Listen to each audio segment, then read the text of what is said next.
नमस्कार साथियों, स्वागत है आपका मेरे YouTube चैनल पर। तो साथियों, आज हम अध्ययन करने वाले हैं कक्षा 8 सामाजिक विज्ञान की पाठ्य पुस्तक हमारे अतीत जो इतिहास विषय की पाठ्य पुस्तक है, इसके अध्याय संख्या 6 बुनकर लोहा बनाने वाले और फैक्ट्री मालिक। इस अध्याय 6 के हम प्रश्न तथा उनके उत्तरों का इस वीडियो में अध्यापन करेंगे। तो साथियों, वीडियो शुरू करने से पहले अगर आप मेरे चैनल पर नए हैं, चैनल को सब्सक्राइब जरूर कीजिएगा तथा बेल आइकन जरूर प्रेस करें ताकि मेरा जब भी नया वीडियो आए आप तक नोटिफिकेशन सबसे पहले पहुंचे। तो शुरू करते हैं अध्याय 6 के प्रश्न तथा उनके उत्तर जो पाठ्य पुस्तक से दिए गए हैं। फिर से याद करें के तहत प्रश्न संख्या 1 का हम अध्यापन करते हैं। प्रश्न संख्या 1 है, यूरोप में किस तरह के कपड़ों की भारी मांग थी? तो यहाँ पर उत्तर होगा, यूरोप में छापेदार भारतीय सूती कपड़े की भारी मांग थी। इन्हें यूरोपीय व्यापारी सेंटज, कोसा या खस्सा या बंडाना कहते थे। बहुत ही इंपॉर्टेंट शब्द है ये। सेंट्स, कोसा और बंडाना कपड़े का एक प्रकार था, तो इनकी भारी मांग थी यूरोपीय बाजार में। क्वेश्चन नंबर 2 है, जामदानी क्या है? उत्तर है, जामदानी एक तरह का प्राय स्लेटी और सफ़ेद रंग का बारीक मलमल होता है जिस पर गर्दे में सजावटी चिन्ह बुने जाते हैं। इसकी बुनाई के लिए आमतौर पर सूती और सोने के धागों का इस्तेमाल किया जाता है। नेक्स्ट है 3 नंबर क्वेश्चन, बंडाना क्या है? उत्तर होगा, बंडाना शब्द का प्रयोग गले या सिर पर पहनने वाली किसी चटक रंग के छापेदार गुलूबंद के लिए किया जाता है। यह शब्द हिंदी के बांधना शब्द से निकला है। इस श्रेणी में चटक रंगों वाले ऐसी बहुत सी किस्मों के कपड़े आते हैं जिन्हें बांधने और रंगसाजी की विधियों से ही बनाया जाता है। इस प्रकार क्वेश्चन नंबर 3 कंप्लीट होता है। नेक्स्ट है 4 नंबर क्वेश्चन, अगारिया कौन होते हैं? उत्तर है, अगारिया लोहा बनाने वाले लोगों का एक समुदाय था। ये लोग लोहा गलाने की कला में निपुण थे। नेक्स्ट है 5 नंबर क्वेश्चन, रिक्त स्थान भरें। तो यहाँ पर रिक्त स्थानों के तहत क दे रखा है। अंग्रेजी का सिंट्स शब्द हिंदी के छींट शब्द से निकला है, तो यहाँ पर रिक्त स्थान में आपको लिखना है छींट। नेक्स्ट है ख, टीपू की तलवार वुड्स स्टील से बनी हुई थी, तो यहाँ पर आपको रिक्त स्थान में वुड्स लिखना है। नेक्स्ट है ग, भारत का कपड़ा निर्यात 19वीं सदी में गिरने लगा, तो यहाँ पर 19वीं आएगा। तो साथियों, आप शुरू से लेकर अंत तक हमारे वीडियो पर बने रहिए ताकि आपको प्रश्न और उनके उत्तर समझने में समस्या नहीं आएगी। आप इस वीडियो की स्क्रीनशॉट लेकर भी अपने पाठ्यपुस्तक में प्रश्नों को कर सकते हैं। नेक्स्ट है क्वेश्चन नंबर 6, विभिन्न कपड़ों के नामों से उनके इतिहासों के बारे में क्या पता चलता है? क्वेश्चन नंबर 6 का आंसर है उत्तर, कपड़ों के नामों के इतिहास छुपा है। विभिन्न कपड़ों के नाम का अलग इतिहास है। जैसे 1 नंबर है मसलिन यानी कि मलमल। यूरोप के व्यापारियों ने भारत आए बारीक सूती कपड़े को सबसे पहले मौजूद इराक के मोसुल शहर में अरब व्यापारियों के पास देखा था। अतः वे बारीक बुनाई वाले सभी कपड़ों को मसलिन यानी कि मलमल कहने लगे। बहुत ही इंपॉर्टेंट शब्द है मसलिन या मलमल। Next 2 number, calico. मसालों की तलाश में जब पहली बार पुर्तगाली भारत आए तो उन्होंने दक्षिण पश्चिमी भारत के केरल के तट पर कालीकट में डेरा डाला। यहाँ से वे मसालों के साथ साथ सूती कपड़ा भी लेते गए। कालीकट से जुड़े होने के आधार पर वे इस कपड़े को कैलिको कहने लगे। बाद में प्राय सभी प्रकार के सूती कपड़े को कैलिको ही कहा जाने लगा। नेक्स्ट है 3 नंबर पॉइंट, सिंट्ज। अंग्रेजी का सिंट्ज शब्द हिंदी के छींट शब्द से निकला है। Next 4 number, bandana. यह शब्द भी हिंदी के शब्द बांधना से निकला है। 5 नंबर पॉइंट, अन्य। इनके अतिरिक्त भी अनेक कपड़ों के प्रकार थे जिनके उनके जन्म स्थान के अनुसार किया जाता है, जैसे कासिम बाजार, पटना, कलकत्ता, उड़ीसा तथा चारपुर आदि। इस नंबर क्वेश्चन नंबर 6 कंप्लीट होता है। नेक्स्ट क्वेश्चन नंबर 7, इंग्लैंड के ऊन और रेशम उत्पादकों ने 18वीं सदी की शुरुआत में भारत से आयात होने वाले कपड़े का विरोध क्यों किया?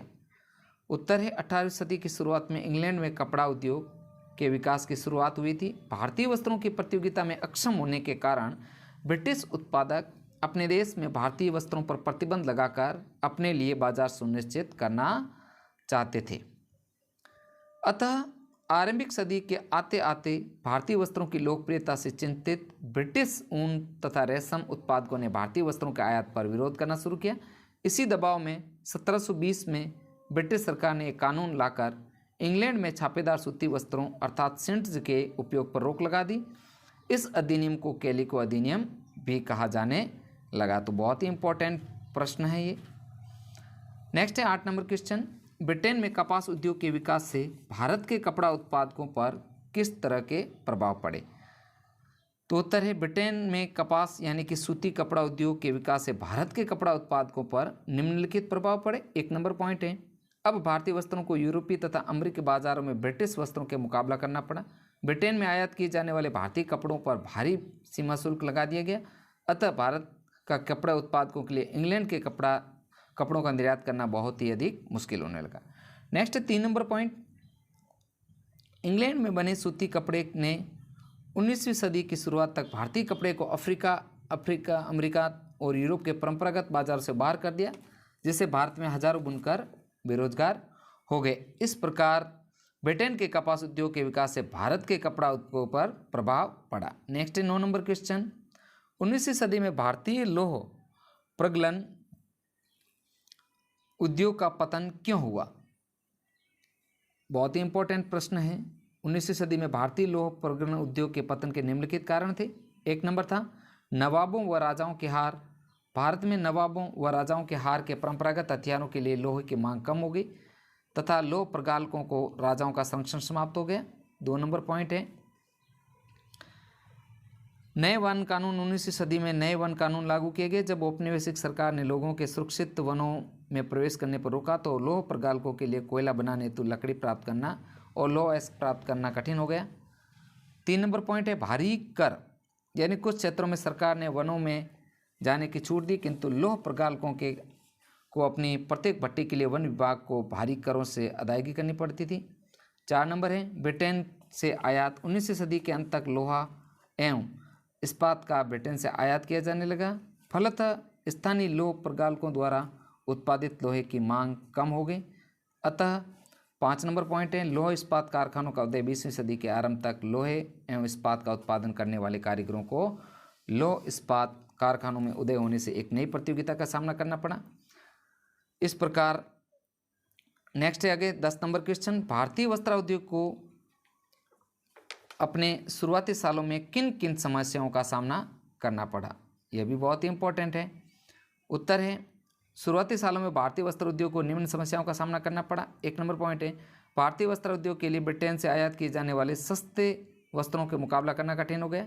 2 नंबर है, अधिकतर देशों में सरकारों ने आयात पर अधिक से अधिक सीमा शुल्क लगाकर वहां औद्योगिकरण को प्रोत्साहित किया।